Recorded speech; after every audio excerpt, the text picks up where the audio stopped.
Tervetuloa Sailing Aventuran pariin. Polttoainetankin anturin otto numero 58. Ja niin se meni Kiljusen Herrasväen toiminta tässä tankkauspisteilläkin säätämiseksi. Ihoi, ei ole maata näkyvissä. Tässä jaksossa matka etenee Merikarvialta Kristiinan kaupunkiin. Tuolla kolmas yö lähtee käyntiin. Nyt jo laantuu tänä iltana tuulet, mutta siellä on vielä 1,5 metristä aaltoa. Niin otellaan aamuun ja lähdetään sitten menemään eteenpäin.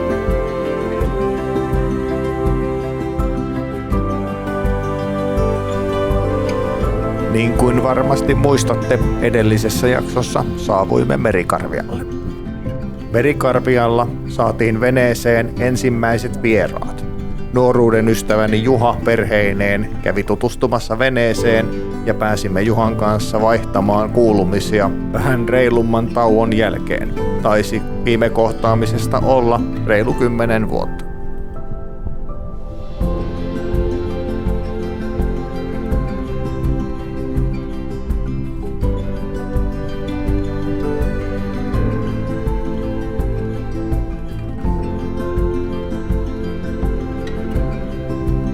Taisi Merikarvia olla Suomen rannikolla ainut paikka, mitä ajattelin pakolliseksi pysähtymiseksi.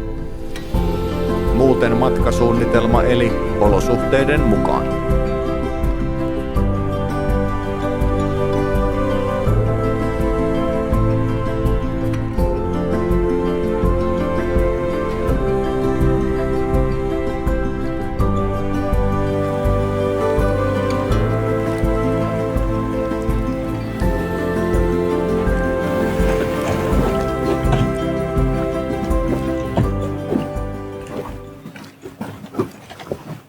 Voidaan tässäkin asiassa nähdä hyödyn.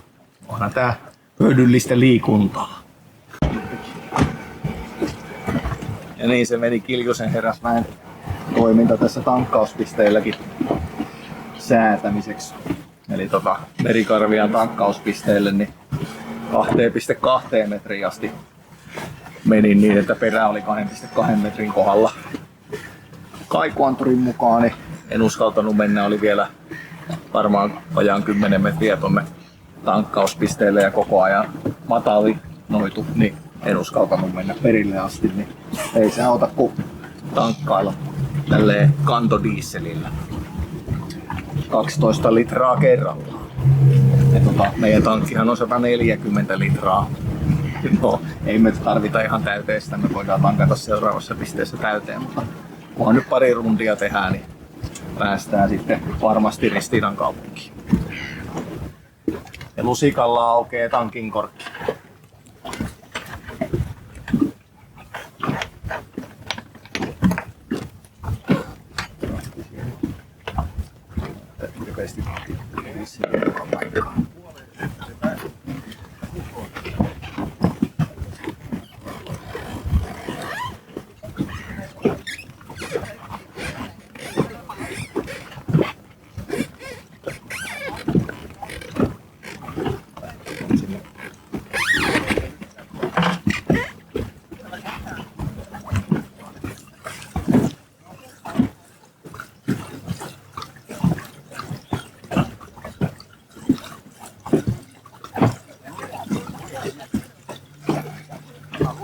No niin, laita poukkelivirrat.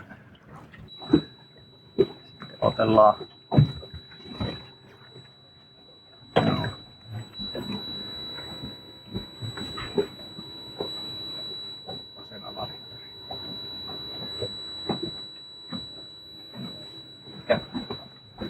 Meillä on siellä 23 litraa dieseliä ja ei olla vielä ihan nollaviivallakaan.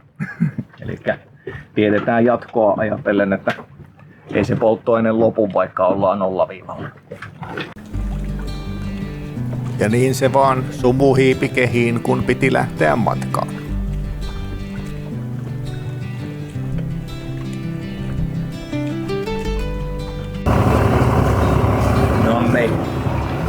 on sitä 5 litraa tankattu ja seuraava tankkaus Ristiinan kaupunki. Kiitos. Merikarvia oli meille ystävällinen ja suotuisa.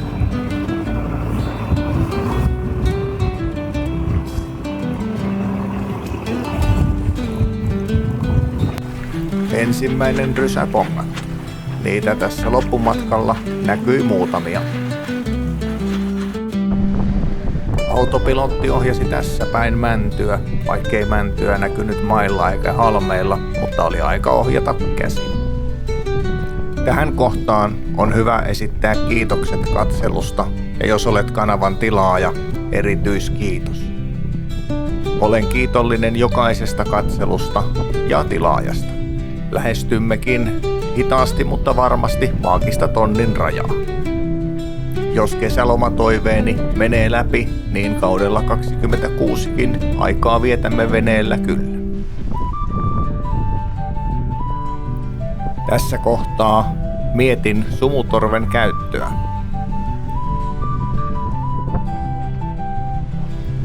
Ainoa vene, minkä kohtasimme, oli vähän reilumman kokoinen moottorivene, ja se ei varmasti olisi sumutorvea kuullut. Tämä kyseinen moottorivene kulki samalla tapaa niin kuin tyypillisesti moottoriveneet kulkee, eli täysiä.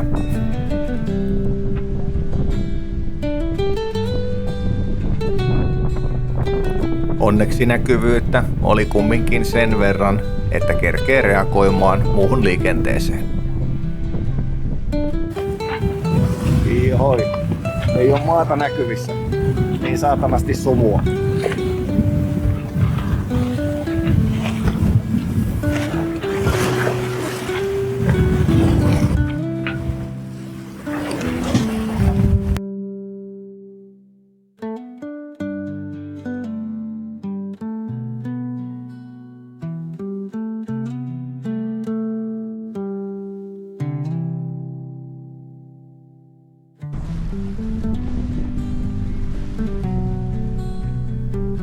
Ja niin oli aika ottaa purje toiselle puolelle ja nokka kohti Kristiinan kaupunkia.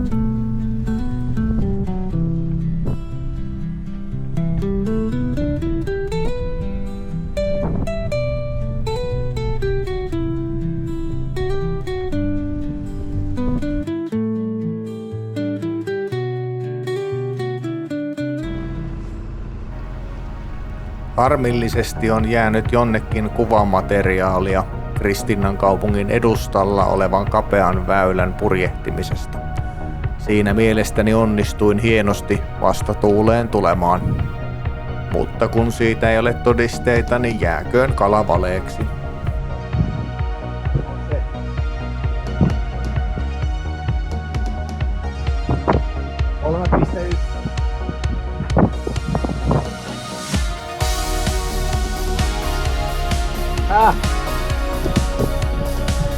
Mitä?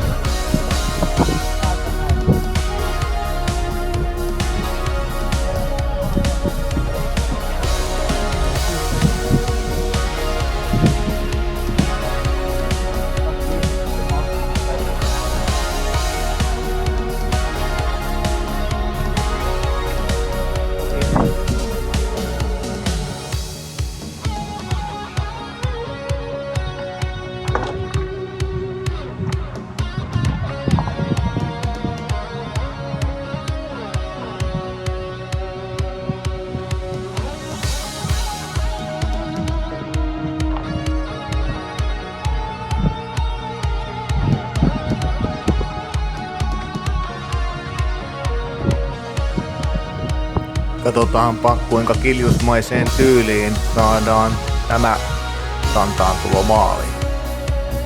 Paljon.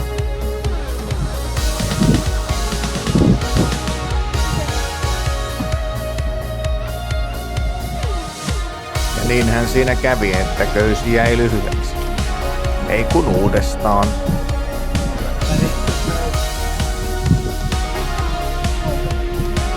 Kommenttikenttään on pari videota sitten tullut kommentti hienosta tukkamuodista.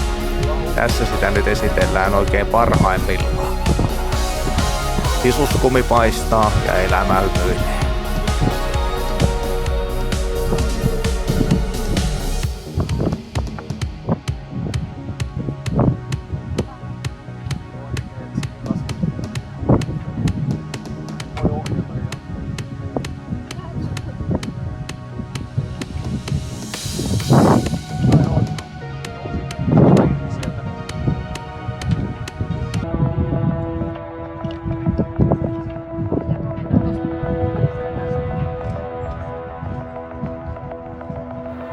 Ei ole opit menneet hukkaan. Hienosti Joa vääntää paineen alla tuplakasi.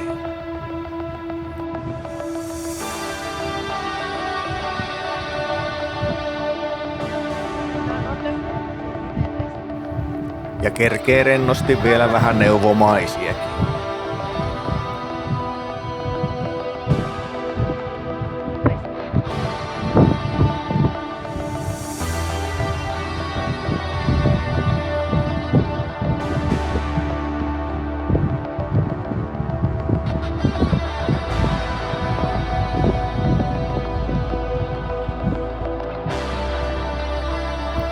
Jälkikäteen katsottuna tästä käsimerkistä ei moottoriveneilijä varmaan nähnyt yhtään mitään.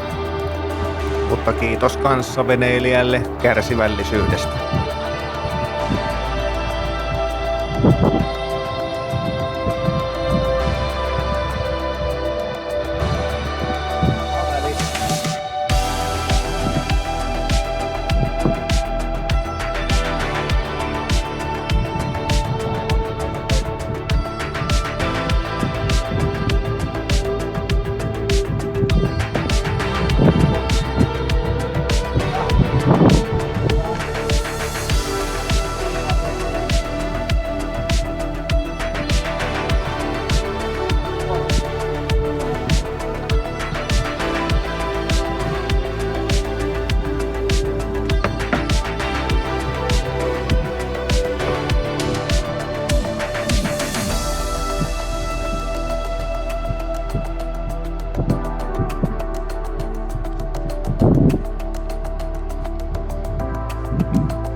Niin vain näyttäisi uusintakierroksella onnistuvan.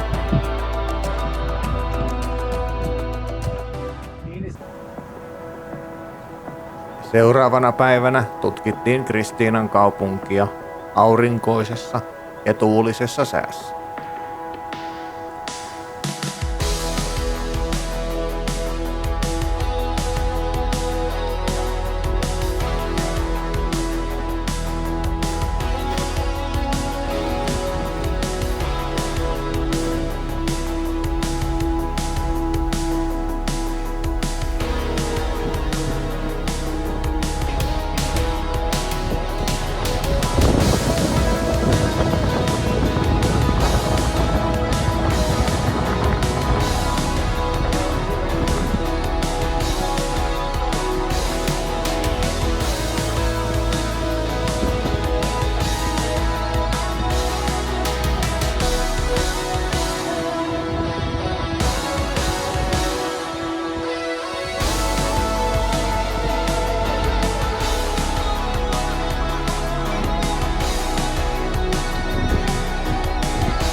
Kotimatkamme alkaa olemaan loppusuoralla. 500 mailia on mennyt rikki ja veneillä on matkattu enemmän kuin aiempana 6 kesänä yhteensä.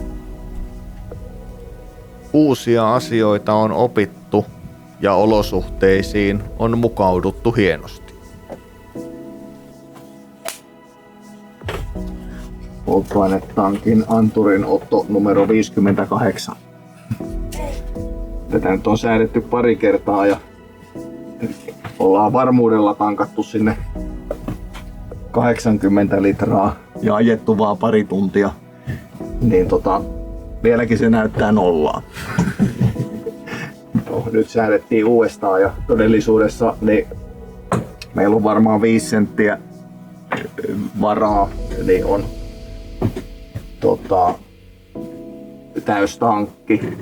Eli se oli 34 senttiä, kun se kokonaiskorkeus oli, niin meillä on 29 senttiä polttoainetta. Sitähän voi äkkiseltään laskea siitä aika tarkastikin, että kuinka paljon meillä polttoainetta on, mutta on sitä nyt ainakin olemassa. Ukkeli voi käydä kääntämässä virrat päälle ja katsoa, että mitä se sanoo se mittari nyt. Mitäs se nyt näyttää? Yli puolen väli. Kuinka paljon yli puolen väli? No muutama viisari. Yli puolen väli. No, ehkä se on siinä ihan riittävän tarkka. No niin, nyt on taas säädetty polttoainemittari. Pitäisikö sitä vielä ihan ei kai sitä tarvitse. Se on niin justiis. Otetaan sitten sitä, kun se näyttää nollalta. 3. yö lähtee käyntiin. Nyt jo laantuu tänä iltana tuulet, mutta siellä on vielä 1,5 metristä aaltoa. Niin odotellaan aamuun ja lähdetään sitten puksuttelemaan eteenpäin. Tähän Vaasan alapuolelle päästään huomenna ja 140 mailia Kokkolaan jäljellä. Niin 3 pitkää päivää, niin päästään perille, mutta torstaina näyttää taas seuraava matalapaineen alue tulevan, että katsotaan mihinkä keretään. Eli tänäänhän on maanantai ja huomenna tiistai sitten. Reilu 4 viikkoa reissussa oltu. Siihen on hyvä päättää tämä jakso. Kiitos katselusta. En laittaisi pahakseni, vaikka tilaisit kanavani. Saatiin auringonpaistetta ja tuuletonta tilaa, niin emäntäkin sai sortsit jalkaan.